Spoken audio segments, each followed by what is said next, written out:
Imagine for a moment that you're in the middle of taking an exam. You've been stressed and haven't been sleeping well for the past few weeks. And earlier that morning, you forgot to grab breakfast as you rushed out the door. Halfway through the exam, you're a little fatigued, but feeling fine. However, a few moments later, you wake up confused, on the ground, with paramedics standing around you. You have no idea where you are or how you got there, and you hear someone mention the word seizure.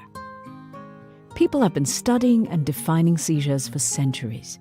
The first connection between the brain and seizures was described by Hippocrates in ancient Greece around 400 BCE. By definition, a seizure is an uncontrolled activation of cells called neurons. Neurons operate on a microscopic scale, using electric charges and chemicals to coordinate everything that we do, from purposeful movements, such as walking down a flight of stairs, to automatic processes like breathing in and out. These complex webs of cells are part of what enables you to go about your daily life. The human brain houses 100 billion neurons, and they communicate with each other using trillions of junctions called synapses. These synapses create the perfect environment for transferring information, allowing neurons to effectively network, communicate, and keep things running as needed. During a seizure, that network of communication becomes disorganized and overloads the web of connections needed for the transfer of those electric charges and chemicals. This domino effect results in a chaotic environment, with neurons sending the wrong signals continuously and without purpose. You may have heard of the term epilepsy, which is the diagnosis given when an individual has 2 or more seizures that are unprovoked. Though epilepsy is a common diagnosis, not all individuals experiencing seizures have epilepsy. There are many things that can cause a seizure, and 70% of seizures have no known cause. However, they are extremely common, with about 1 in 10 Americans experiencing at least one seizure in their lifetime. Young children may experience a seizure when they have a high fever, but children who have febrile seizures do not necessarily have epilepsy and are no more likely than anyone else to develop it. Witnessing a seizure can be an alarming experience, especially the most common type, the generalized tonic-clonic seizure. This type is what is generally associated with the word seizure.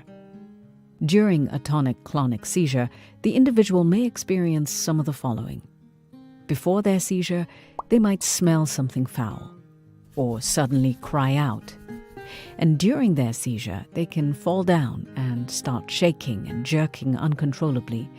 Their eyes may roll back, and their head can turn to one side. The violent movements individuals experience are a result of the chaotic firing of neurons in specific areas of the brain. During seizures, they may lose consciousness and wake up confused with no memory of what happened, discovering that they may have bitten their tongue or lost control of their bladder. It may take a while for someone to feel like themselves again. This confused period is called the post-ictal state. While the tonic-clonic seizure is hard to miss, other types of seizures can often go unnoticed by bystanders and even the sufferers themselves.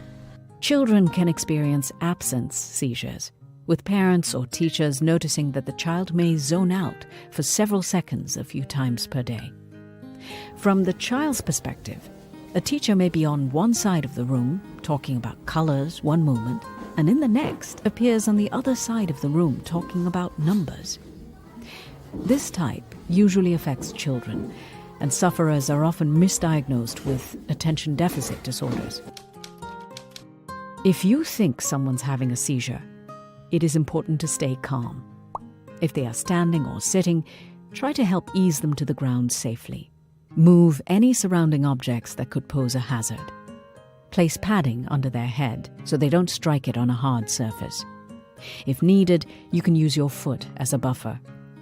Loosen anything that may be constricting the neck area and help turn them to their side so they don't risk choking on or inhaling anything. Remember, do not put any objects inside their mouth, even if they're biting their tongue. When the seizure begins to subside, give them space, but talk to them slowly and softly. Try to ask them easy questions, such as, "Where are you? What is your name?" or "What day is it today?" As you do so, make sure they're breathing and let them know that they have had a seizure. Call your local emergency number if it's the person's first seizure, they have difficulty breathing, the seizure lasts longer than 5 minutes, has one seizure followed by another, the person is pregnant, or the seizure has caused injuries. If ever in doubt, call. Seizures can be scary, but staying calm and helping the individual stay safe may help to save their life. Epilepsy and seizures are treatable conditions, and while there may not be a cure, they can be managed using anti-epileptic medications that can help make seizures less likely to occur.